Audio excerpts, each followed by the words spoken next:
Hello and welcome to the Football Experience podcast. Welcome back. We have in the studio today myself, Javen Williams, Josh Fryer, Jed Davies, and our guest, David Constable. So, welcome all. It's been a while since we did one of these episodes. So, we're at the end of the 2024-25 season. Liverpool Liverpool have just won the Premier League season. So, I suppose that's a place to start. Get reactions on that. I don't have much to say on that matter, as you can probably guess. But how do you let us feel Liverpool have done? They seem to have exceeded expectations, haven't they? Start with you, Josh. Yeah, I think in our predictions, I think I can't remember where I predicted them to go. I think it was like third, maybe fourth. I don't think any of us kind of expected them to do like as well as they did with Arnold Slot for their first season. But to be honest, like they deserved the win. They like took the whole season away straight from the get-go pretty much. And Mo Salah was on fire again this season, sort of showing that he's still got it in him. And yeah, like I don't know, I just think it was a fantastic season for them, but kind of a mediocre season for everybody else. I feel like they were the best of a bad bunch, basically, this season. There were a lot of ups and downs in the season for a lot of clubs, but I feel like Liverpool kind of had it sweet sailing almost through most of this campaign for this season. Yeah, we'll get on to the mediocrity of the other teams in a second. But did you, David, Jed, did either of you have anything to add about Liverpool?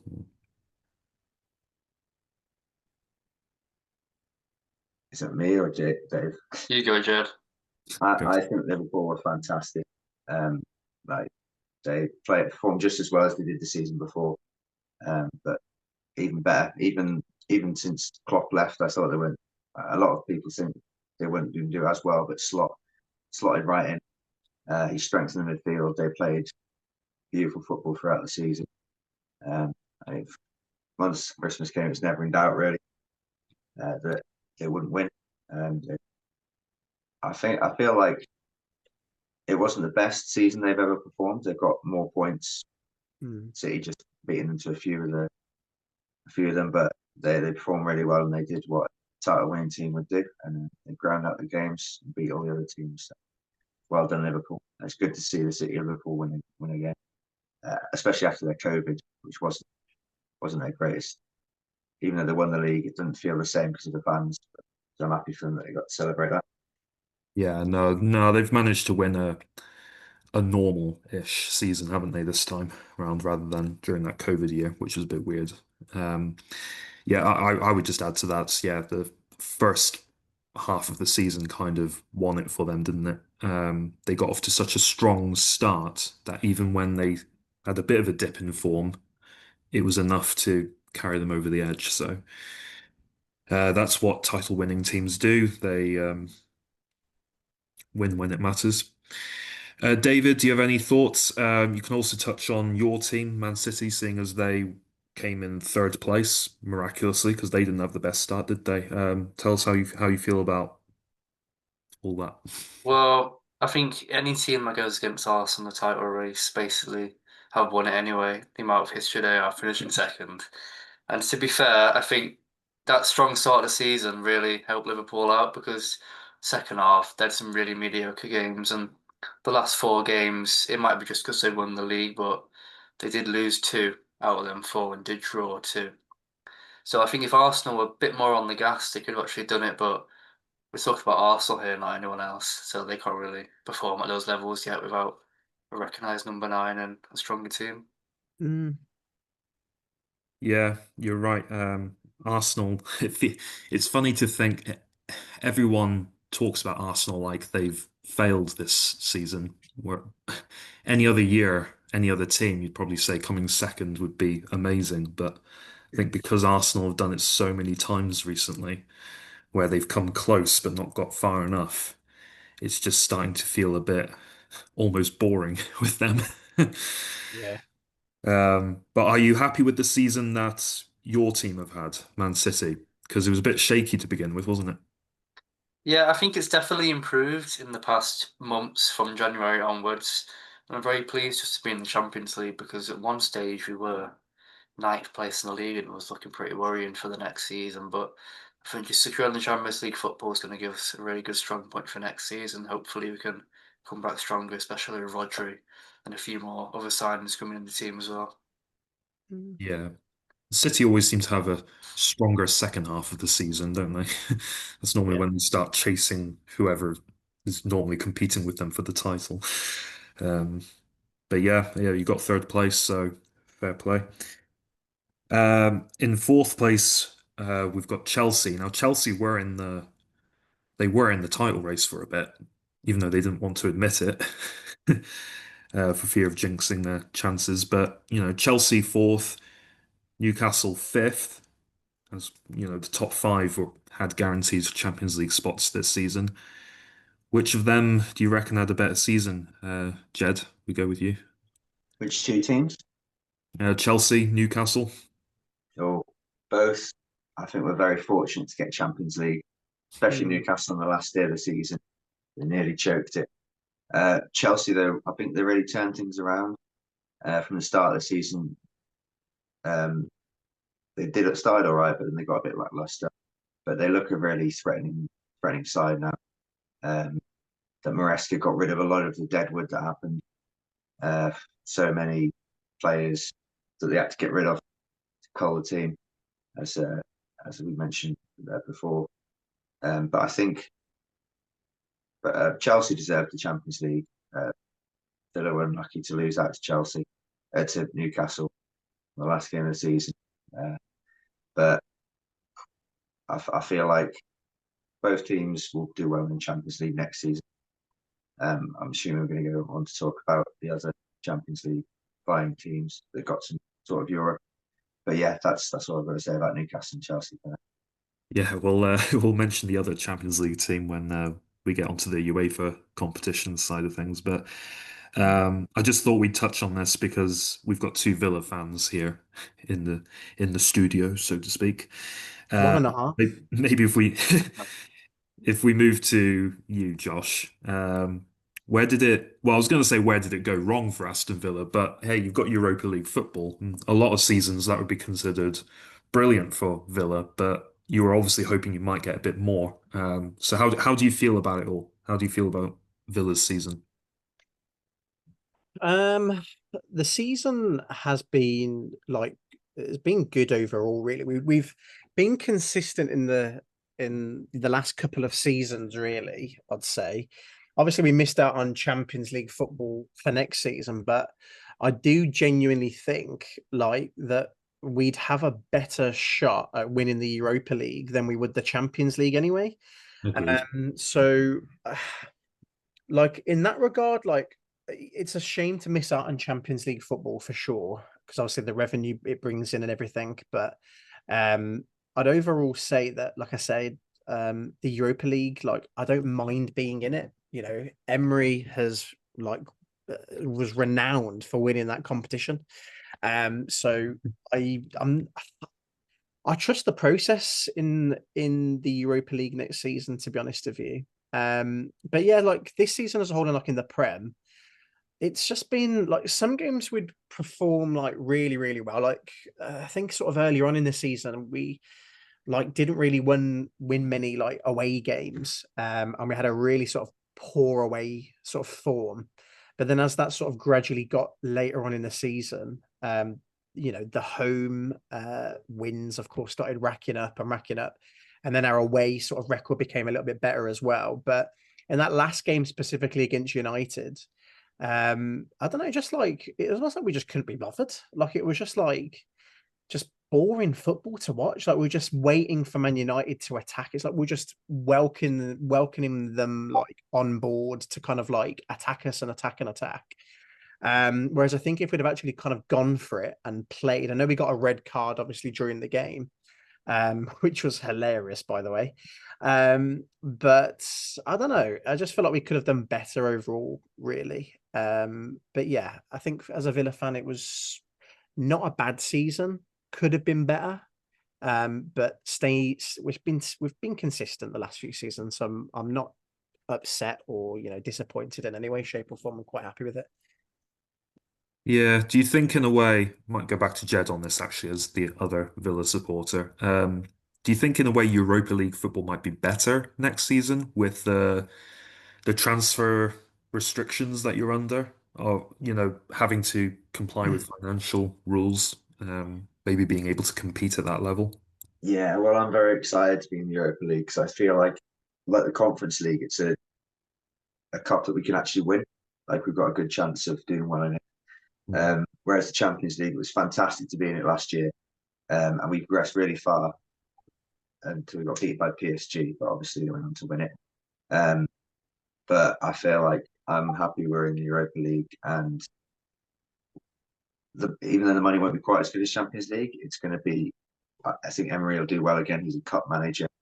He works really well with the players, and it can still attract decent signings. I think we've still got Asensio staying, so I'm not too worried, and I'm hoping that we do well in the Europa League because obviously I think we can do better in that than the Champions League next season. Yeah, well, if United and Spurs could do what they've done and get into the final, then there's no reason why a team like Exactly. Villa couldn't do well as well. Am I correct in thinking Nottingham Forest got Conference League football next season? Is that Yeah. basically Yeah. confirmed for them? Yeah.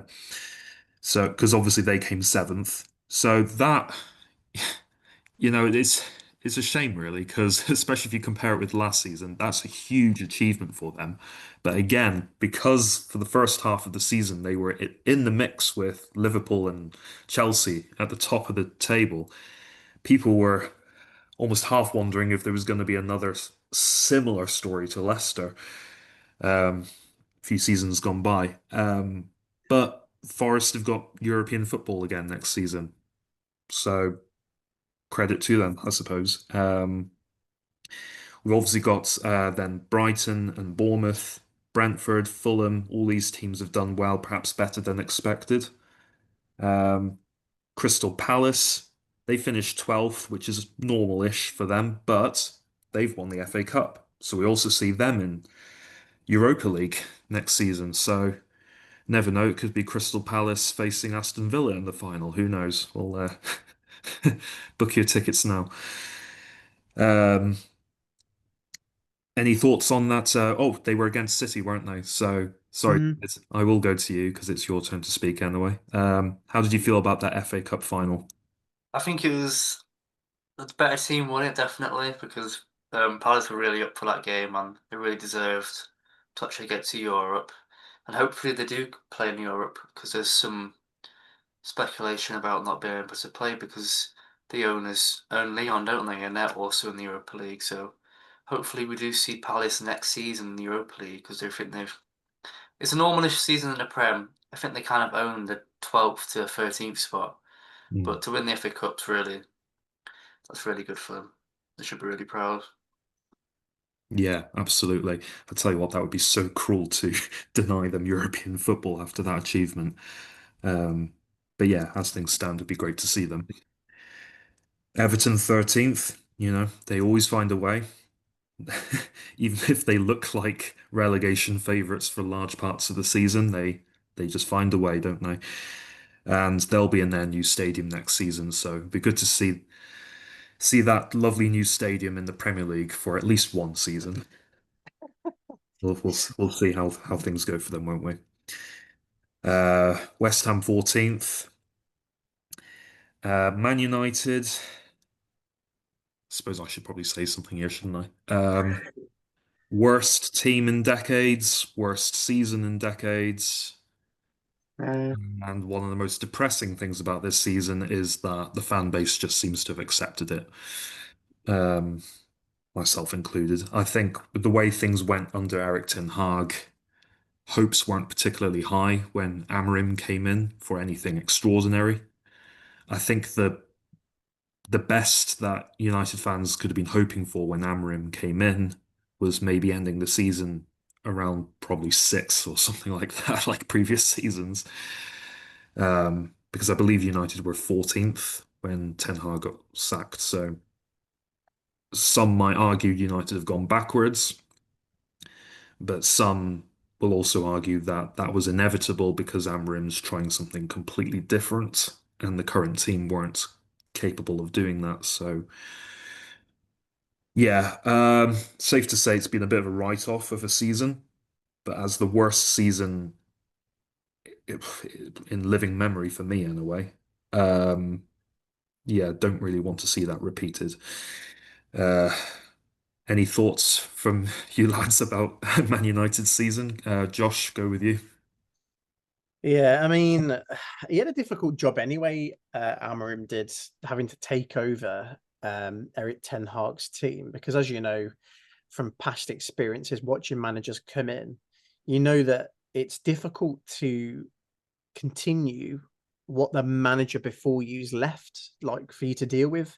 So I think all things considering, you know, they've made one or two signings here and there, but with like Dorgu and I think Yoro came in as well. I think that was that I think that was Under Armour, was it, or was that before Yoro? I think it was just before. I think it was Ten Hag's own when he was managing them, but they the system that they're playing does work, but it just does at the moment. It's not working in the Premier League. It was working in Europe throughout the entire Europa League, and as you know, they got to the final, everything, but it just their system with the players that they have just doesn't work currently. Now they're going to need a massive amount of players to come in. They've got Brian Mbeumo, who's linked to come to the club. We'll talk about that probably with the transfers a little bit later on and some other players. But they're going to need a massive overhaul. They need to get rid of Garnacho, which is probably going to happen in the next few weeks and months. Rashford, they need to sell him, get funds for him essentially. Bruno's up in the air whether he's going to be staying or going, but I've seen Are you some. staying? Yeah, I saw some news on that a little bit earlier, which we'll probably talk about under the sort of transfers. But Hmm. yeah, the mentality is not there in that team at all. They've got no one to kind of learn off. All the youngsters are kind of going off and doing their own thing. You've got players in the preseason giving the middle finger to the fans, like Diallo and Garnacho, like swearing at people and stuff on the camera. And it's just like I've never seen that before ever, where they've kind of just turned against the fan base. Some of the players have, just because they're not getting their way, essentially. So Hmm. it just needs a massive overhaul. I think Almarin's the right man for the job because of his attitude and how he goes about things, and he's a very honest coach. And that's what you need. You need an honest coach to not just butter up everybody and sweet talk all the fans. You need the manager to come out and go like he did in his last speech at the Old Trafford's ground, where he was literally saying, we know we've had a disastrous season, but it's only going to get better from here. Hopefully through the transfer window and everything. So hopefully next season's better for United and their fans. I think a lot of people, just out of spite, wouldn't mind to see them relegated. But I don't think that's going to happen, to be honest with you. I really, really don't. But yeah, we'll have to just wait and see what happens for next season and what Almarim starts cooking. Who knows? Who knows? Yeah. I mean, may as well talk about Amorim now, get that out of the way. Obviously, it looks at the moment like United are going to back him, um, which makes sense because he's not even been able to have one full season yet. I've heard people say that his system, his way of playing, is going to be. He's so stubborn and stuck to it that when other teams learn how to beat United, to beat that system, Amrim's not really got a plan B, is what some people have been saying. So I'm hoping that's not the case, but we'll find out. Obviously, already, signing some really good attacking players. It's a promising start to the transfer market for United. Um, but seen similar things to that in the past, so I know better than to get excited at this point.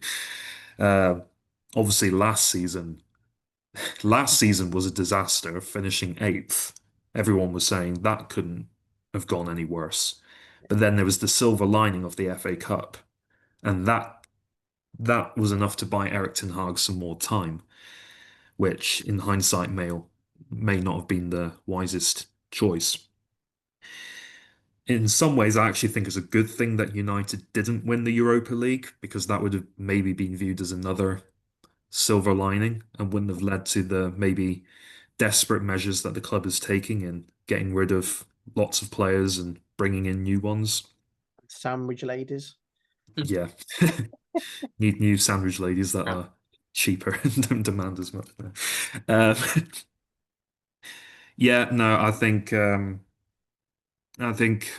sorry, I'm talking a lot here, but Bruno Fernandes, he's been a great servant to the club, and it looks like he's going to continue.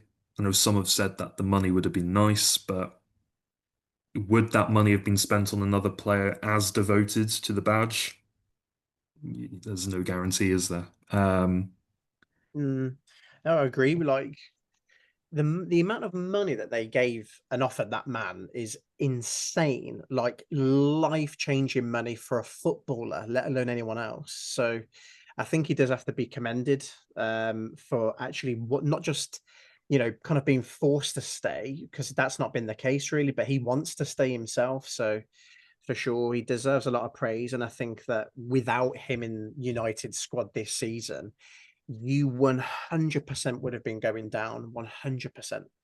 Mm, He's literally carried the club on his shoulders for the last 8 to 9 months. So he's a loyal player. And as much as people don't dislike him and stuff as a footballer, sorry, not a football.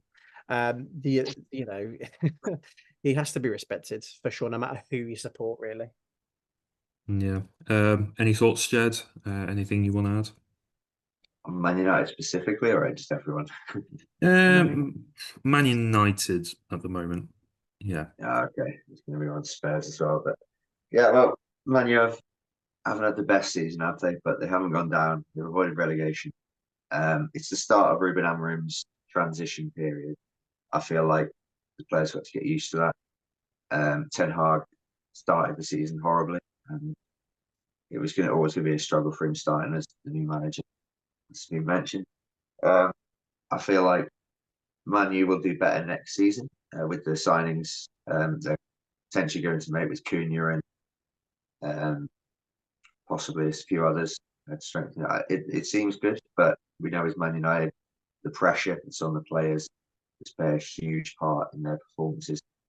But that's the same with every Premier League team. So we'll just have to see how it goes with them. But the main thing is for them that they avoided relegation and got to a final. So it's not been compared with other clubs. They're still doing not as bad as people and the media might make you think. But they still need to step it up next season. Yeah, absolutely. Now, we touched on Man City obviously finishing third and having a significantly better season than their neighbours United had, but City were unable to beat United this past season, strangely enough. Um, how do you have anything you want to add to the subject, David? Well, I think in that home game they got super lucky to actually score 2 goals. That penalty was quite dodgy from where I saw it. But I'm a big fan of Almiron's system, the 3-4-3. But it's just the way his attackers don't really play into it, especially Hoyland. He always seems to be too far up where you need to drop a bit deeper in that formation. So he might be better off actually playing Bruno in like the centre forward role really to cover. But I think you really need to get a few better defenders, definitely. Especially you can't really go about playing Maguire, can you, or Lindelof all season. I think Euros definitely a really good one, but he's still really young and still a few injuries can knock him. So if you can start find a few good players, but the thing is, who wants to go United really? If 15th in the Premier League, no European football. I mean, it's a big club, isn't it? But next season we could see him in the Championship with us. So we never know. Who knows? Football, eh? Anyway, that's enough about Man United. Wolves, they managed to avoid the relegation zone as well. Um, Partly thanks to having a great striker who United are nabbing. uh, Tottenham, Tottenham Hotspur. I tell you what, if you just look at the league table, what a shocker of a season they've had. 17th. Pff, yeah, you can't do worse than that and survive in the Premier League. And yet, they've won the Europa League and have guaranteed Champions League football for next season. So, good season or bad season? Ange in or Ange out? Who do we start with? Jed, any thoughts? I can't believe they sacked Ange. My man Postecoglou. But no, he always wins something in his second season, but maybe he doesn't do so well in his third season. I think that's where they got rid of it. But I'm actually baffled that won Tottenham's first major trophy ever, pretty much. It's well, not ever, but in recent times they've really struggled, and Ange delivered. So I'm not sure why they got rid of him, but apparently finishing just above the relegation zone is a no go situation. I But don't think I, at this point of recording right now, I don't think anything official has been announced about Ange Postecoglou. Mm, oh, is he not? Is he not? Is that just a No, rumor? at the time of recording now, nothing's been announced. Uh, So when you this dropped is me a head. when this is uploaded, he may be in or out. We don't know. So But at the mark moment, my words, they're going to get rid of us.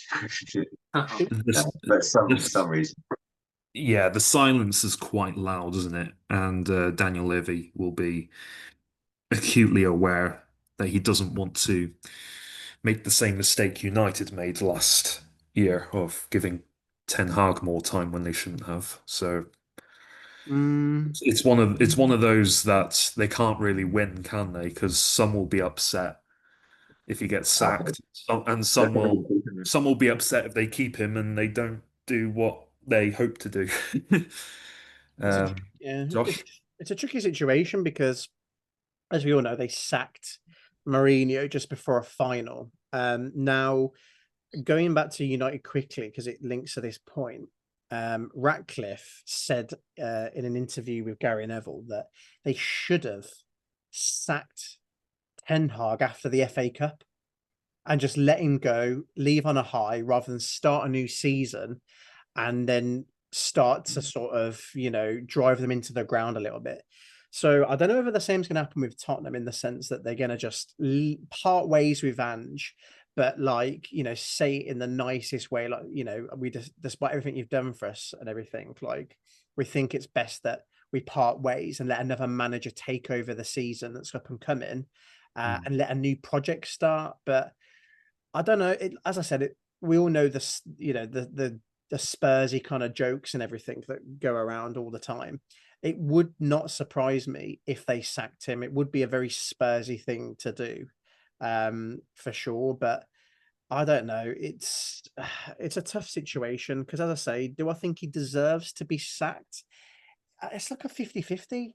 The season that they've had, again, kind of similar to United's, has been one of the worst seasons I've ever had in the Premier League. They've been in all fairness to them, when Harry Kane was there, they were a consistent top 7 club in the Premier League across the course of the years. Yes, they never particularly won anything, but they were a very consistent kind of Arsenal as we've come in second every season.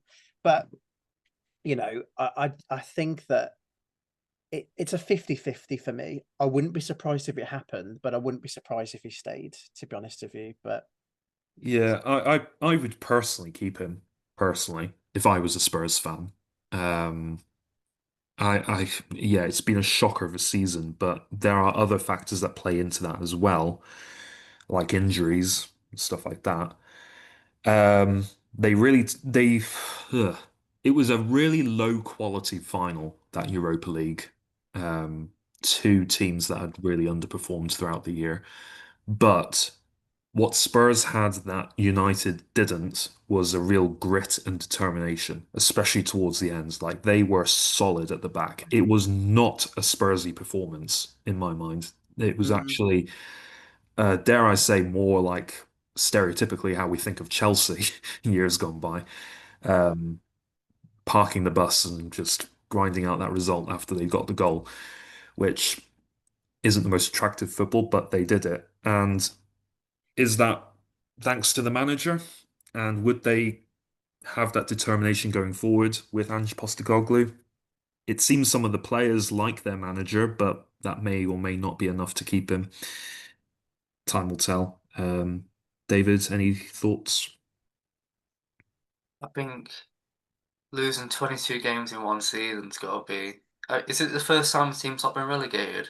Losing Mm, 22 games. It's just like, there's a joke I still find how Tottenham can have such a bad season, but still get in the Champions League, and Forest, that were third for about 4 months, and drop out so easily and get Conference League. But he just set his team up very weirdly. I think he just do a very high line. So most games he plays basically suicide football, especially against Liverpool. We saw twice in the season, didn't lose by 5 goals in both games, which is yeah. shocking. But that's a Spursy for you, isn't it? Mm, yeah, they did seem to have a very defeated attitude in the Premier League, which is a mindset they would have to change going forward. Now, sadly, we have to acknowledge the relegated teams. The three teams that came up last season, Leicester, Ipswich, and Southampton. Any shockers or surprises there for you, lads? I know Josh is a big Ipswich hater, so he said it from the beginning Ipswich would go straight back down. No, I'm Mm. joking. I know you don't hate them, but you did say they'd go down, didn't you? And Southampton as well, I believe. I got them all right, I think, didn't I? All of the three relegations. Did I get them all Yeah, right? I did, I think, yeah. Um, but it's like no surprise really with how you kind of watch them play football. It was just there was just not enough there really at all. I expected, to be honest, I expected quite a lot more from Leicester, to be honest with you, because obviously, as we know, they were Premier League champions not all that long ago. And it's just, I don't know, they just couldn't get running in the Premier League this season, essentially. Southampton, especially, what was it, 12 points or something that they got this season? Now that is mental.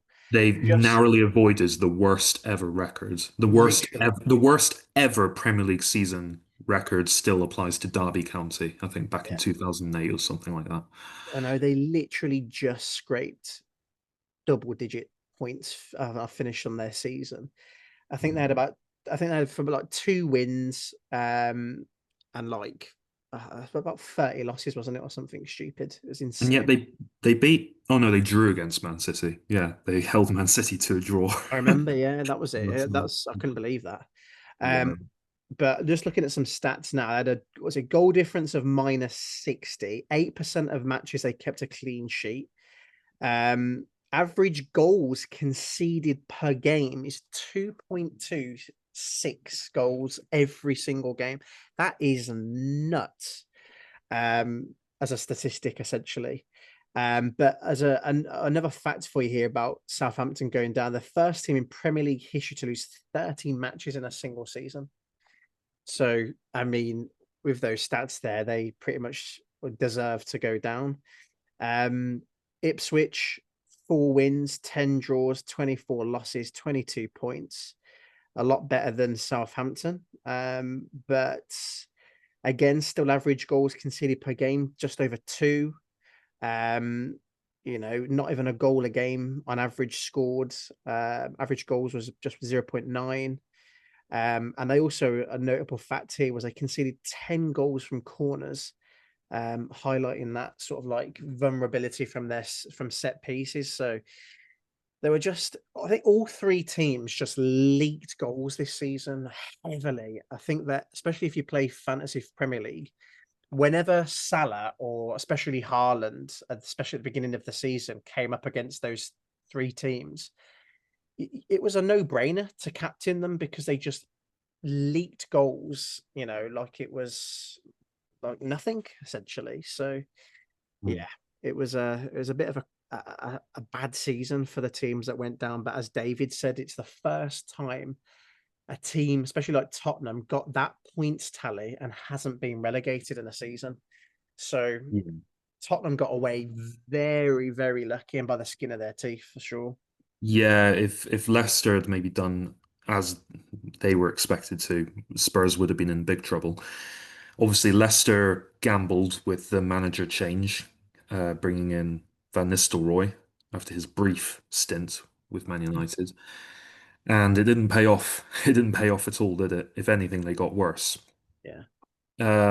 Which is sad for especially the club legend Jamie Vardy. I think it's worth us acknowledging him, an absolute legend of the game. Mm, Sorry, party. Many people say Leicester's best ever player. I'm yeah. not I'm not very well brushed up on my Leicester history, but he seems like it. 200 goals in 500 matches. Now, there's a certain pundit who hates Ian Wright that would say that's like a goal a game. But um, it's a brilliant record that Jamie Vardy's got with them, and he's stuck with them through thick and thin. Yeah, anything you guys want to say on Leicester or Jamie Vardy before we move on? Jed? Yeah, no Vardy, no party. That's all I got to say. Yeah. Yeah. No, he's a star of the game and will be missed, especially whenever we watch Leicester if they come back into the Premier League. But speaking of which, just want to briefly acknowledge the three teams that are going to be added to the Premier League season next year, later this year. We've got Leeds United, Burnley, and Sunderland. Do we think they'll go straight back down again? Because staying in the Premier League is tough. It's getting really tough for the teams that aren't like already established up there with their wealth and everything. Like, do you think any of them have the potential to outlast a season or two? Leeds probably. I want Sunderland to stay up, but I think Leeds, having been up a few times, they've got the fans, they've got the big crowd, they've got the backing, the owners, and they're a big team, so they should be able to, after having won the championship. Hopefully, they'll have the players. They need to recruit wisely. They might have to do a Forest and buy loads and loads of players. Eventually, will gel for them. But yeah, we'll see how it pans out in the new season. Mm. Yeah. David, any thoughts? Would you agree with that? Yeah, I think I would love to see Sunderland stay up because they've been absent so long, and we could do with a new fresh life in the Premier League. I think Sheffield United come up, it'd be a bit boring because that's the same three come up 2 seasons ago. But Sunderland really had something, and if they can sign the right players and spend the money wisely, I think they might have a chance to stay up, just barely though. Yeah, they'll probably really want to turn up for those games against Newcastle anyway. At least we'll have another derby to look forward to. Excellent. So I think that's enough for the Premier League subject. Moving on, just want to touch on, well, we've already mentioned a little bit about transfers. Are there any big transfers you lads want to talk about? Um, Thoughts on any of them? Obviously, a major one has been the whole Trent Alexander-Arnold fiasco. How do we feel about that? Has he done Liverpool dirty? Have the fans done him dirty? Josh, go with you. I think that Trent, I think he shot himself in the foot when he said in the interview that he could see himself playing for Liverpool for the rest of his career. I don't think as a player really should ever just come out and say that, because anything can happen basically. And I think it's, if we're honest, it's probably most people's dreams to play for Real Madrid, regardless of who you are and what teams you sort of grew up watching and sort of liking and, going to their games. If a Real Madrid come calling, it's going to be very difficult to turn them down because of how prestigious that you're pretty much guaranteed to win something with Real Madrid every season, whether it's their local cup, whether it's the Champions League, whether it's the La Liga itself. it's one of those teams that it's just steeped in heritage. And it's just everybody knows Real Madrid. They're the Everybody. biggest club in the world. Oh, 100%. They just are, on every metric, Yeah, fans, trophies, everything. 100%. But I don't think he's done Liverpool dirty. I think he's entitled to leave, being as, he's won a couple of Premier Leagues, with Liverpool. He's won cups, and the Champions League as well. So it's just, he deserves to go. Like, I wouldn't see any problems with him going at all because of how loyal he has been to the club and what he's done for them, despite, as we know, him not being the best defensive right back. But going forward, he's one of the best Premier League right backs going forward there's ever been. Passing wise, shooting, his overall creativeness kind of has overshadowed his lack of ability in defending. So I think for sure he deserves to go. And I think Frimpong, who's coming in after him and replacing him, will do a better job defensively and attackingly combined as one package. So yeah. Yeah. I don't think it's the worst thing for Liverpool losing Trent. I think they did fine without him when he was out for a spell this season. And yeah, he's won everything there is to win with Liverpool. They got him for free.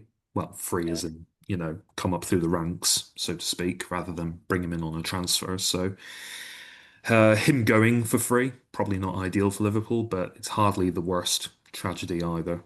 Um, I think he gets more attention because of being a scout. And thanks for that contribution, Jed. In time. Sorry, lad. Carry on. That's good.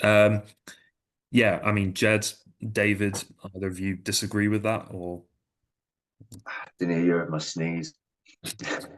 Disagree with what? Got distracted as well by Jed sneeze, so yeah, no worries. Any other big transfers we want to touch on? Anything particularly want to highlight? Absolutely. Go on, start with you, David. Go on. sorry, Josh. I think Wirtz is really interesting, especially today on the Instagram post about he's not wanting to take a number 10. So it's somewhat confirming that something might be on there. And could be going Liverpool, but I think Trent leaving. I think Liverpool scammed Madrid really, didn't they? They managed to get 10 million quid from a player with what 26 days left on his contract, something stupid. So it's not the worst transfer, but you can see why the fans are angry when they says, "Oh, I'm a Scouser. I'll be here for the rest of my career," and he just leaves, go to Madrid to see his best mate Bellingham. But I think Frimpong will be a good replacement, and if they get Wirtz too, I think that could be like a new deadly duo for the Premier League, especially for FPL as well. Might want to look out for. It's a good shout. Definitely. Yeah. Anything to add, Jed? Any? Well, I think you've covered all the big. It's early days, isn't it? But big ones. My ones to watch personally are Cunha, Wirtz, as David said. It's going to be class in the Premier League. I hope Villa make signings, good signings. But yeah, it's the start of the transfer window. We're not going to see the big deals until deadline day, I reckon. But yeah, look forward to the summer of transfers. And yeah, we're going to do our predictions in the next podcast, hopefully. And hopefully we do better than we did within this season. Yeah, absolutely. So yeah, so we've gone over that. We've already touched on managers already, like Amarim and Postecoglou. Guardiola, David, you still think he's going to be with City for a while yet? You think he's Hopefully, committed to the cause? hopefully, yeah. But when you do watch him, you do feel the ideas have drained up, and hopefully with the new assistant coach, that can really reignite some fresh ideas. But the one I would replace him with would be Xabi Alonso, but he's gone Madrid now, hasn't he? So the Yeah, only probably succeeder to Pep, and it has done in the past with Barcelona, would be Luis Enrique. But I think he's set on PSG now, especially that thrashing the other week in the Champions League. I don't see why he'd leave such a club now with the young prospects with Doué and the other lad Barcola, it's really going to be a good place to go to, I think, for players and managers in the future. It would be quite poetic to see Luis Enrique replace Guardiola again. And I'm not going to lie, I think Enrique is a very overlooked manager compared to some of the other names out there. I think he's a very, very good, and he would probably do all right in the Premier League with a team like Man City anyway. But yeah, Guardiola, this past season in particular, he just looks so stressed. And that could be down to a number of factors. Maybe there's more stuff going on behind the scenes. Maybe the Bit more. 115 charges looming over, regardless of what the outcome is there, just, those sort of accusations hanging over the club. Maybe it affects the mood and it affects the drive that managers and players might have. Um, we may as well touch on that now. David, how do you think that's going to go? Well, past few weeks I've not heard much from it, but from the things you do hear, it seems to be quite positive for the club. But I think no matter what happens, innocent or guilty, we're going to be called cheaters probably for as long as the eye can see, really, because you can't get accused of something as big as this and no one talks about it, and there must be something there which has made this happen. Because it can't be just completely innocent. There must be something they've done or something bad they've done there in the past. Mm. To be fair, it's not the player's fault. It's not the manager's fault. This is an admin issue. So it will be extremely hard on the players if they do get this massive points deduction, and they do go down like Rangers did down the pyramid. But I feel like with how the Premier League have dealt with a lot of the points deductions, it's not been too bad, and I think they've been quite fair. So City might go slightly with the lawyers they've got. It should be all right. But I've got a feeling maybe they might get a relegation from it, uh, depending how severe it is. But we'll have to see. It's been dragging on for a long time now, hasn't it? Mm. Yeah, well, yeah, you look at the punishments some smaller clubs have received, you've got to think that something's going to hit Man City. And it's just how much it'll be. Depends on how much can be proven. Mm. Josh, any thoughts on that? I was looking into research on it, and they were basically saying that the actual what was it now? The hearing for it actually concluded last year in December. So it's already been dealt with to a degree, but it says the verdict has been delayed and is now expected no earlier than this summer. So we are going to know what's going to happen to City within the next 3 months, maybe 2 months.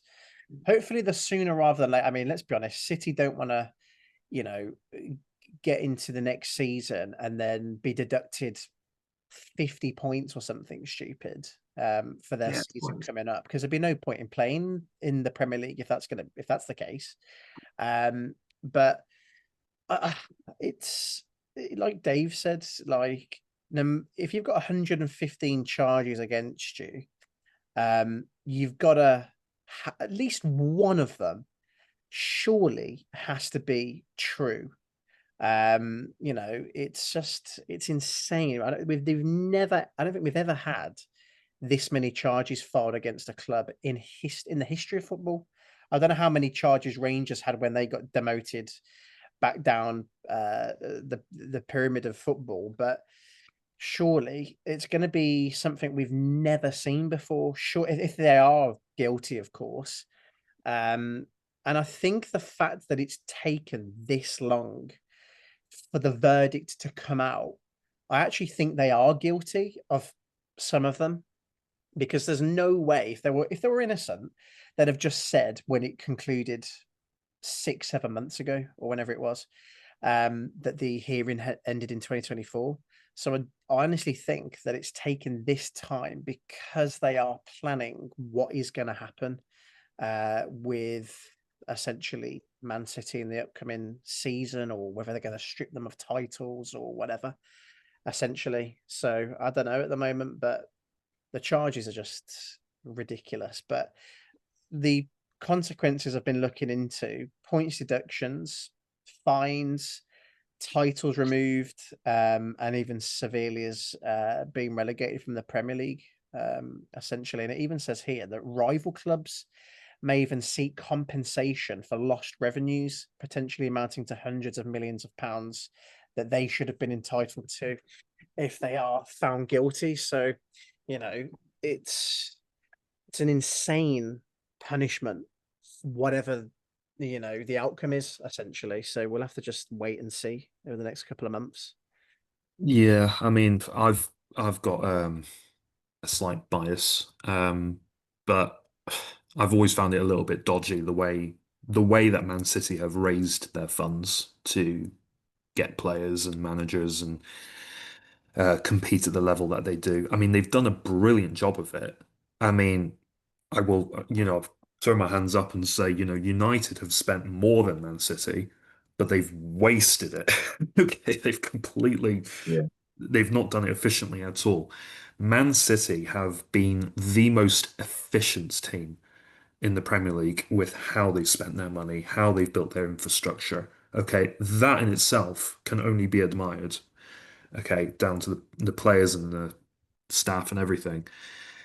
But the money side of it is very hard to explain at times. When you've got, companies that are owned by the owner of the team actively sponsoring and funneling money in just to be able to make the books look more, you know, Yeah. like they're legitimately making this much money when they're not really. There's so many questionable things that can be looked into, unfortunately, but time will tell. Other teams have got away with stuff in the past. Yeah, we'll have to see. I do think, those titles, they've kind of been and gone to suddenly say, oh, okay, we'll strip those titles from them. Yeah. I No, they think won't get stripped. I don't I don't know if that makes sense really. Even though like United came second one season, Liverpool for a few seasons did as well. But you're City. undermining a bit of Premier League history really with like Centurions and four in a row and things like that. If you start trying to mess with history, um, I'll give David And one chance to share an opinion on this before we move on.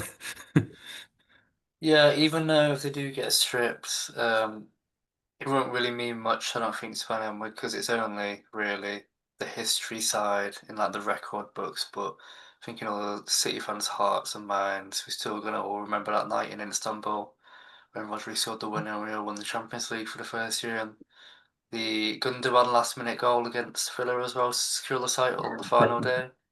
I It's, celebrated that actually. Yeah, there's been the some one time I've quite been happy to great. see City win a title. Yeah, there's been some great moments over the years, and even though they're just my memories, it's still tops being a fan of everyone else, really.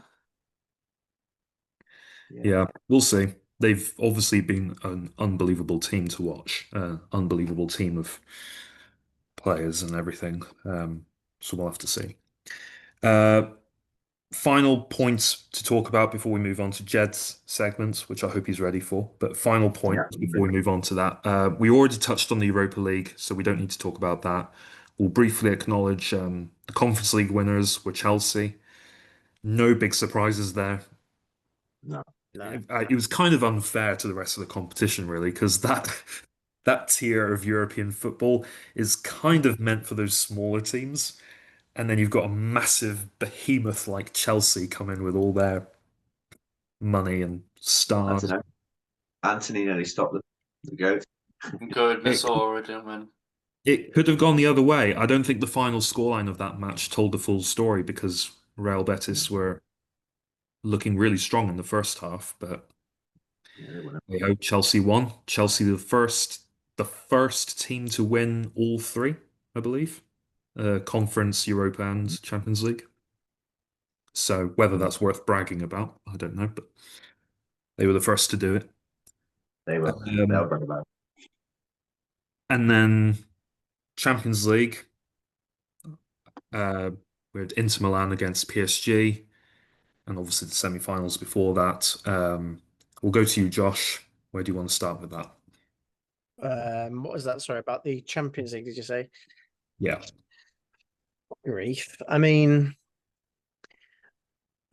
to be honest with you, like they PSG just ran away with it. Like it wasn't even like difficult for them at all. I think Inter had some good moments, um, and that was it. One or two, maybe three. But it was a poor performance from Inter. It really, really was. They were on the back foot pretty much the entire game. Um, PSG, Hakimi is a right back. I mean, what a player he is. When do you ever see, your team go forward and the person who stood on the edge of the 6 yard box is your right back? Like you don't see that ever. So they just play football in a different way to how anyone else is playing football at the moment. I don't think there's another team at all that even compares to them in terms of how they play and create from the back and work their way up and dismantle teams pretty much. I mean, they did it to Villa in the first leg. We got absolutely dismantled. And then we were the only team in the group stages to actually beat them. Unfortunately, not enough to obviously pull it back to a draw on aggregate, but they were a different beast this year. And to be honest, it was about time, and also they deserved it.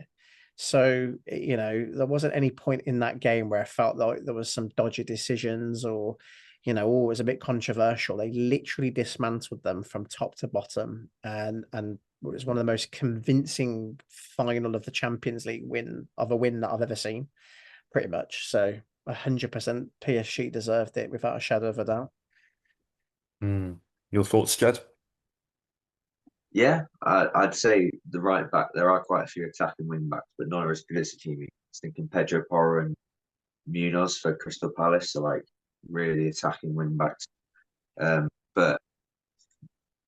But PSG's whole team, their front three, their midfield, and their defense is just class. And then they got big Gigi Donnarumma in goal. But yeah, you'd think when they got rid of Mbappe and Neymar and all the big names, they would struggle. But they've got a real like the up and coming youngsters that are world class. Um, Kvaratskhelia, I've always been singing his praises. He's fantastic ever since he's playing for Napoli, for Georgia. So yeah, they absolutely wiped the competition. It was their time, and by the time PSG won a Champions League, it's good to see them do it. Yeah, they've been trying for long enough, haven't they? Yeah. Yeah, David, your thoughts on the Champions League winners and campaign? Yeah, I've watched PSG, I think, from the first game out, and I thought from the first knockout game, I thought they really got a chance this year to actually win it. I believe I said in the group a while back. I didn't realize how good Desiree Doué actually was until I started watching him closely. So I was always thinking Lamine Yamal is miles clear, but just from that final, these two players could be at it for years. We could be having another Ronaldo Messi debate in about 10 years that who's better. Because we're already getting comparisons with them two, but I think PSG this year are just different grade in the Champions League. Those win backs they've got, Nuno Mendes pocketed Salah in both games, and he's great against Milan. And Hakimi is just probably, I think, he's the best right back in the world. Especially that goal, you didn't expect to see the right back in the box tap the ball in, did you? From across from the winger, which is insane amount of confidence PSG have in their wing backs, putting that high up the pitch. But the whole teams have been different, especially in midfield. They've made some really interesting choices, especially with Vitinha having a quite quiet spell at Wolves. No one really expected be him to be good as he was, but I think when PSG get the team mentality and that the three superstars, Neymar, Mbappe, and Messi, they've really become a big actually team for once, and it's really helped them this year in the Champions League. Yeah, no, definitely. And I mean, Inter Milan, they came fourth in the group stage for the Champions League. PSG were 15th, which is crazy to think about. They had lost to well, Arsenal beat them 2-0 during the group stage. Then Atletico Madrid beat them, Bayern Munich beat them. So things weren't looking great for them in the Champions League until they got to those knockout stages, which they only just qualified for. And obviously, from that moment that they knocked Liverpool out, they've been just such a complete team, all round, attacking, defense, everything. They've just been so impressive to watch. Um, yeah, and obviously we saw Inter Milan against Barcelona, that semi-final. Brilliant game, very entertaining, lots of goals. Yeah, Uh, obviously a lot of goals conceded. And with PSG, they obviously didn't get away with that. And PSG clearly had a stronger defense than Barcelona did. Um, although maybe it was Inter Milan not playing as well in the final. Who knows? Either way, clearly deserved winners. I don't think many people can debate or argue against that. If any year PSG were to deserve it, it was probably this year. And it's funny that they did it without Mbappe, to be honest. Do genuinely wonder if he is actually happy for them or a bit resentful. So that's great. Unless you lads have anything to add about any competitions or teams, we could move on to Jed's segment, if you're ready with that. yeah. Yeah. Well, yeah. PSG were the only team to stop Villa in the Champions League, weren't they? So we're moving on now to it's kind of like a quiz. It's called similar to Rondo. So um, each letter of the alphabet is going to be a player or something linked to your club, but mainly players. So it's not too difficult. Um, if someone wants to put up a timer, that's not Dave because he's going first. So whoever does it the quickest and gets the most right, whoever gets the most right will be the champion of champions. But whoever does it in the lowest time, if there's a tie, You we'll want do it us that to way. time Yeah. Anyway, yeah, just do a timer. it? So do you understand, Dave? I'm going to ask you the questions first, and it's all the answers are linked to City, and Okay. they're pretty much all players that played for City. All right. I'm doing it from the early 2000s. I'm not doing any like 90s or older players. Don't worry about it. So it's in your lifetime, and they're pretty famous. So ready with the timer? Yes. Cheers, cheers. All right. So Dave, your first question, and it's going to speed round. Wait, when do I Go. start the timer? Starting now. Just tell me when. Oh, right. Three, two, one. So A scored the winner in final moments against QPR for Man City's 2013 title win in the Premier League. Oh, Aguero. Yeah. Yeah, correct. B controversial troublemaker who wore the number 45. Balotelli. C bearded goalkeeper who plays for multiple Prem teams who warmed City's bench for the past few years. C. James Trafford. No, it starts with C. You Claudio can skip. Bravo. No, you can skip and come back to them later if you want. I'll skip that one for now. Okay. Striker from the early 2000s who also played for Leicester. First name starts with Paul. Is it Paul Dickoff? Yeah, well done. Brazilian playmaker in the early days of the financial takeover. Robinho. Starts with E. E. Yeah. Played the same time as Robinho. No, I can't think of that one. Okay, we'll skip it. Liverpool legend who was capped for England. Left foot poacher. Liverpool. First name Robbie. Starts with F. Robbie Fowler. Yeah. G. Bullish striker from the early 2000s. Decker. Sean. Oh, Wait, from the early 2000s. yeah. Sean G. Goater. Yeah. Midfielder who got his leg broken by Roy Keane. Oh, Alfie Haaland. Yep. Swedish goalkeeper who played in a major international tournaments but couldn't quite make the number one spot his own. No. I. a difficult one, that. You can skip Can't it if think you of want. that one now. Okay. First name of the class keeper who retired last season, born in Shrewsbury. Same as me. Born in Shrewsbury. H. Oh, Joe Hart. Yeah. K. Captain Fantastic, who scored an absolute belter against Leicester. Vincent Company.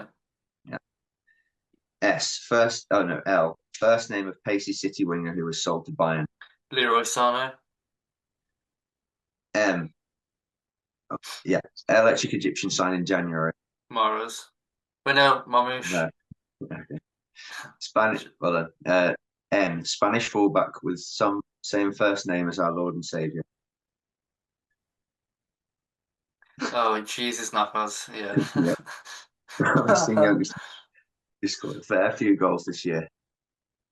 What you say? A Oh, youngster who scored some goals this year. at the club. Nico. Oh, O'Reilly. Yeah. A very old manager who got sacked in the early days despite winning major honours. He. Pellegrini. Yep. Irish midfielder, the early 2000s, starts with Q. Q. It's a difficult one, that. I can see his face, but I can't get his name. It's like one of the only Q that played for him. I'll skip that one. Right. First name of Irish defender who captained City in the late 2000s. Surname's Dunn. Done. No. What's his first name? No idea. No. Okay. That was Richard. Current Celtic keeper who won the Prem with the Foxes. Dad was Peter. Oh, Casper. Casper Schmeichel. Yeah. Argentinian traitor with a bulldog-like approach. T. Oh, it's Tevez. Yeah. The only player to play for City with this surname in the early days. Yeah, I don't think you get this one. You. First name's George. George. To be fair, I barely knew this one. You can skip if you want. I'll skip. Invincible's captain who went on to coach in Kit City's setup. Oh, is it Arteta? Wait, no. No, V. Vieira. Yep. Striker who partnered Gota in the early 2000s for City. W. Okay. Sean Gota. His first name's Parlo. Oh, no, I know that one. Parlo one shot. Contains ex Spanish midfielder from City's academy. It's currently in Girona's first team. His first name ends in X. Surname's Garcia. Alex Garcia. Yep. Lanky magic midfield with an invincible brother. Lanky midfielder with what? With an invincible brother. Played for Arsenal. Why? Lanky midfielder. He's a big player. He's a magic midfielder. Why? Huge player. Art of your midfield. No. Surely you're not skipping that. Yaya Toure. Wait. No. Oh, Colon. Yeah. Ukrainian left back Oh, who left. Last one. Ukrainian left back who left for London. Z. Zinchenko. Well done. All right. Let me pause the timer and record how long it was.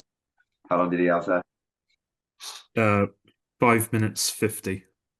5:50. That's decent. Whole alphabet. Figured So you out got- the beard goalie. Was it Scott Carson? Yeah, Scott Carson. Well done. Yeah.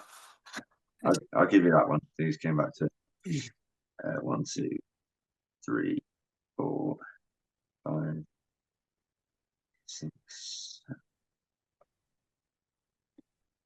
I'm just counting them up. Talk amongst yourselves. Doing a quick fire questions like that at this time of night. Josh is next, so he can prepare it. My brain's gone. Right. Unless you want to take your time, but this is the best way to do it, I think. Right, so. Why don't you write the points after they answer? Because I can't. What? I can't. It's on email. Can't That's do fine, it. right? Can't do it. I know, I'm gonna have to remember what the players now. I remember all his answers.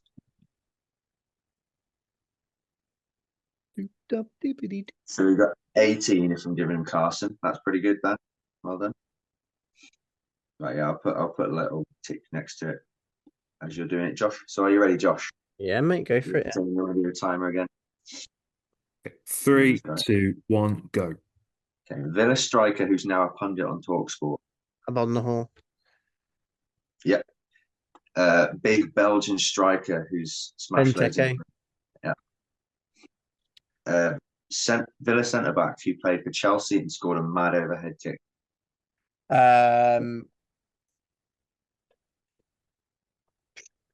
Centre back who played for Chelsea. Yeah. Flipping First name's Gary. Gary. What letter are we on? C. Yeah, C. Sorry. Pass for that. I'll come back to that. Okay. D. Class Brazilian who transferred to Juve from Villa. Douglas Luiz. Yeah. Goalkeeper early 2000s backup for Peter Schmeichel with the same first name. And what letter is this? E. E. Oh man. This is your first difficult one. Skip, mate, for the time being. Okay. USA goalkeeper. Who also played for Guzan. Blackburn. Oh no, that's Brad Guzan. What I'm talking about. Same What is first this? name. F. F, yeah. What was the sentence? The clue? USA international goalkeeper who also played for Blackburn. And his first name's Brad as well. But it's an F. Earlier than Guzan. Bald. Yes, bold. What's his Fraser. name? What was his name? Brad. Oh, Matt, come back to it. Okay. Villa absolute legend and hero in FIFA, also played for Spurs and Grealish. Newcastle. No, maybe not. No. Villa He's a hero in FIFA. for G. Yeah. Played for Spurs and Newcastle. Oh, what Ginola? was that? Yeah, correct. Classy midfielder, this is H, in the early 2000s, shares a surname with a snooker legend. Oh. First name Lee. Ings? No? No. No, H. This is H. H, sorry. I know what am I talking about. I's next. I'm trying to think of players now. No, skip. Can't think of that one. Right. Previous Villa striker played for Liverpool, Southampton, and West Ham. That was Ings, yeah, that was Ings, yeah, of course. Yeah, okay. You got it. That's right. Pundit who used to play for Tottenham Hotspur, and it's JJ. JJ. His first name's Jermaine. Oh, Defoe. No, it can't be Defoe. Jermaine. No. Defoe. What am I talking about? Jermaine. Most known for Spurs. Huh? He played for a few teams. People hate him. Do you want to skip? I'm trying to think. Jermaine. Yeah, skip it for the time being. It's hard to think of. Right. Yeah, K. A player who plays for us currently that wears number 44. Scored his first goal. Kamara. Yep. L. A Danish centre back who partnered at a famous partnership in the early 2000s. Martin is his first name. Larson, that was it. Yeah, when it Lawson, I forgot how you pronounce his name. Right. Journeyman, who currently plays for Liverpool, previously Leeds, Villa, and Newcastle. Milner. Yeah, number 7, sir. Absolute legend who used to play for Wigan. First name Charles. Is a attacking mid. In Zogbia, no? What's his name? Yeah, No. that's correct. Zogbia, was you? Yeah. Current Villa backup keeper. O. Olsen. Yeah. Famous Invincible, who's a left midfielder that went to Spain after playing for Villa. P. Petrov. No, he's an Arsenal Invincible. Arsenal Perez. Yeah, Perez. Well done. Next one. Yeah, another Irishman. He didn't play for Villa very much, but he was a midfielder, and it starts with Q. His name starts with Q. And it's exactly the same as the Man City one. Same surname. Just think of an Irish surname with Q.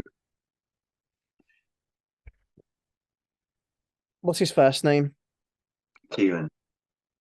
I don't think I'll get this one. Nah, I don't know. Skip. Right. Nigel. He's, this is Art, by the way. Midfielder who played for Villa in the early, about 2008, 2009, and he went to the MLS after. Flipping heck. Was Goodness RC. me. RC? Double-barreled surname. Oh, First name come back Nigel. to it. Come back to it. Okay. Famous United keeper that transferred to Villa in the early 2000s. Surprisingly. Michael. Yeah, Peter Schmeichel. Right. Next one, T. Egyptian winger for Villa who contributed a few important goals. Trezeguet. Yep. Didn't get El Ghazi this time. Right. Our fantastic manager who's going to win us everything. Unai Emery. Yep. Right. Solid Dutch defender that played for Villa in the 2000s. Ron Vlaar. Yeah. Oh, he's got it. He smashed it. I'm going to say ball. Austrian striker. This is W. Andreas Weimann. Yep. Well done. Contains X. Transferred from Chelsea, and he's a centre back. This season. Yeah. Oh, mate, flipping heck. What's his name? I forgot what his name is. I forgot what his name is. Okay, I'll give you his second name. His second name is Disastrous, but what's his first name? It contains X. Sabian? I don't know. Shabby? I don't know. I've no idea. I can give you that one, bro. Don't worry. All right. Okay. United and Villa player, winger, who turned out to be young a fullback. Yeah. Italian with a brief stint at Villa, recently in legal trouble after assaulting players in their own changing room. Zaniolo. Sorry, how we pronounce it. You got it. Right, that's done. Stop timer. Unless you want to go back to the others, Josh. Mate, I'll be here all day. Don't worry. Yeah. All right. So you got 15, 16. You got 18 as well, Josh. So what time did you do it in? Jed. Did you do it quicker? Yeah. Was that Jordan Lescott you missed out on? No. Oh. For L? No. You got Lawson. You want to know the time? To reveal the time, Jay. Did he beat Dave? They got the same points. Yeah, he was quicker. 6 minutes 54. Way! Oh, Dave's in the lead. David's over a minute ahead. Wow. That's because Man City doesn't have as much history as Aston Villa. Yeah, that's true. I couldn't go back into the 90s. Early 2000s. Well, congratulations, David, because you've already won this. I'm terrible with. I don't know. I'm sure Javen with that. I don't have ball knowledge because there have been several seasons in the past where I just haven't bothered paying attention to what's happening. So I'm gonna pay for it now. Let's see how he does. This is what it means. Someone else has to time, obviously. Yeah, I'll do it. I'll do it for you. I've got to open Google so I can answer these questions. Western City, Western City.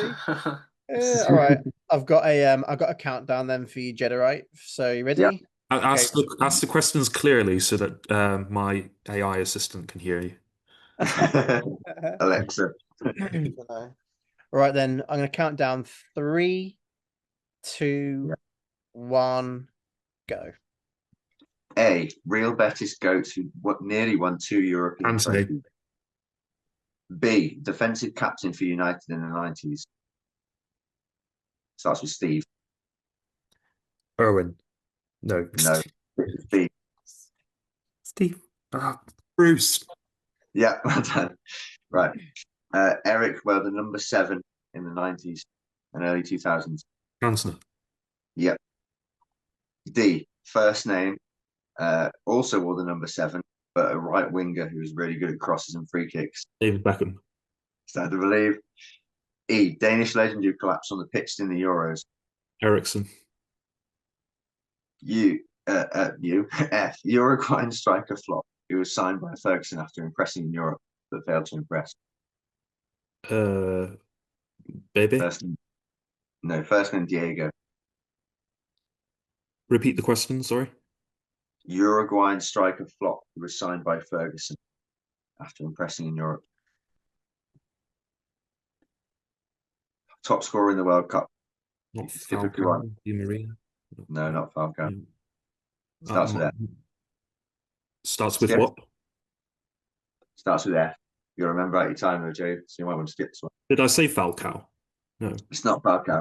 No. No, skip. We'll go He's to Colombian.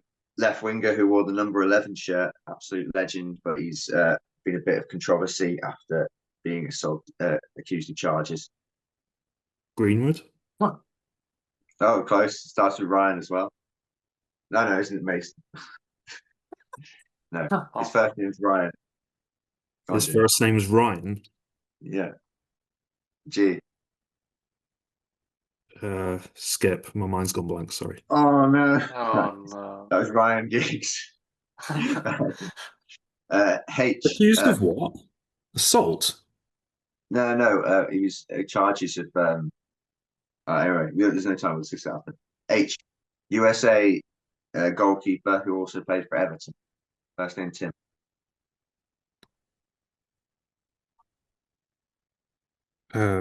Started so well. I'm drawing a blank, sorry. Skipping again. All right, okay. You should get this one. Swedish icon. This is I. That's joined United. Played for Barcelona, Inter Milan, Ajax. His first name's Zlatan. Ibrahimovic. You got to get that one. Right, United winger who never truly lived up to his potential in the early tens. Starts with Adnan. Januzaj. Yep. K. United Brazilian midfielder flop in the 2000s. It's not Eric Jemba. Say that again. United Brazilian midfielder flop Anderson. in the 2000s. Huh? Anderson. Starts with K. Okay. No, I don't know. No, skip. Current United Swedish centre back. Oh, Lindelof. Yep, correct. Disto Nana for being a terrible keeper. Matic. Manchester fullback, the brother of Phil. Gary. Yep, Neville. Gary Neville. Your famous stadium. Oh, Old Trafford. yeah. Centre back partner for Bruce in the 90s for United. First name Gary. Pallister. Yep. James Q. Swedish winger in the early 2000s and late 90s. Won the part of the team with the famous treble. Jesper. Really embarrassed. Skip. Sorry, it's Blomqvist. Everton youngster who flew onto the scene and now a bearded, struggling manager. I don't know this guy's first name. Everton. Skip. It's Wayne Rooney. No. No, I didn't hear the question, so I panicked. Solid Dutch centre back in the early 2000s, sold to AC Milan. Big Jap. Stam. Yep. A centre back with the first name Axel, also played for Villa. First name Axel. Axel. T. No, skip. Okay. Your new signing, who wears the number 25 in the midfield to replace McTominay. You.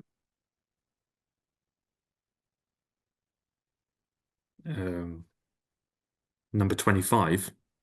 Mm-hmm. Pretty sure it's 25. It's not 26, is it? 25. Garte. Yeah, correct. All right. Towering United striker who destroyed defences in Dutch number 9. You mentioned him earlier. United striker. Oh, Hoyland. Yeah. No, it's B. Say again. It's very rude if you don't get this guy. Oh, Van Nistelrooy, sorry. Balling's not. A W, plays for Brighton, wears the number 18 shirt for them, also played for Arsenal. Danny. Welbeck. Yeah. United and Villa striker, poached from the Villains by Sir Alex to partner Andy Cole up front. Why? York. Yeah. Contains X, the most successful Scottish manager in Premier League history. Alex Ferguson. Yeah. And finally, Z, transferred from Palace but struggled to have any effect left winger. From Palace. Yes. He went back to Palace. Zaha. Yeah. Right. That's it, isn't it? Yeah. Yeah. Stop the timer, Josh. 6 minutes and 35. There were a couple of those just because I am deaf. I genuinely didn't hear like what you said about Everton. I genuinely thought you said something about a manager. And then the answer was Wayne Rooney. He was the manager. Oh, Wayne Rooney is a manager now. Okay. Yeah. Oh, he's not a man. No, he does manage. He manage. Does he still manage Portsmouth? Was it or something? No, he managed Plymouth, but he got sacked. He's not managing anyone at the He's like a pundit, isn't he now, currently? Yeah, because he managed Derby County, and I then didn't really hear the question Birmingham. properly, so I was a little bit Birmingham. Nearly got him relegated. Did he get him relegated, or did he nearly get? Yeah. Yeah. It's weird. There were a couple of questions there that were really obvious, and I know under less pressure I would have got them. Yeah. So I think you won. Yeah. So unbelievably, having skipped out on Forlan, Giggs, and Rooney. What did you say about Giggs? I thought you said a player who was found guilty of assault. Yeah, he was in controversy over like beating his wife or something. Cheating on his No wife. one talks I know he slept with his brother's wife, but he's controversial. That's why I said I don't really keep up with that side of the gossip. I just stick to the people. Right, you know. But you got 19 points, James. So you won. You somehow pulled it out the bag. Well, what time did I get though? 6 minutes 35. You got slow, but you got one more point than these two. They both got 18, yeah, but I mean, I feel like having Man United centered questions gave me a little bit of an advantage there because there's a bit more bit more mainstream knowledge there. And I mean, one of those questions was about the name of the stadium. And one of them was Ferguson as well. I know, yeah. Old Trafford and Alex Ferguson. So I don't feel like a winner, but Josh got Emery and Dave got Pellegrini. Yeah, but I tried to. I'd probably say I don't even know who was hardest between me and Dave out of all of those questions to try and find players. I feel like David did better than me. David, you all did really well, to be fair. Like even I thought of all those names apart from a couple of the few ones. Obviously, I knew. I just thought of them myself. I had to research a couple of them. But yeah, you did all really well. I was relieved that I remembered some of the 90s names. You did better with the 90s. I was like, thank goodness for that. Part of my brain was working. Can't believe it. But there we go. But that was a lot of prep for me, and I'm glad you guys sort of enjoyed it. Thanks so much, Jed. Appreciate it. I think that brings us to an end of the podcast. So that leaves us to thank whoever is watching and listening to this. Thank you, Josh. Thank you, David. Thank you, Jed, for joining. And we will see you in several months' time when we do another one. Muchas gracias, por favor.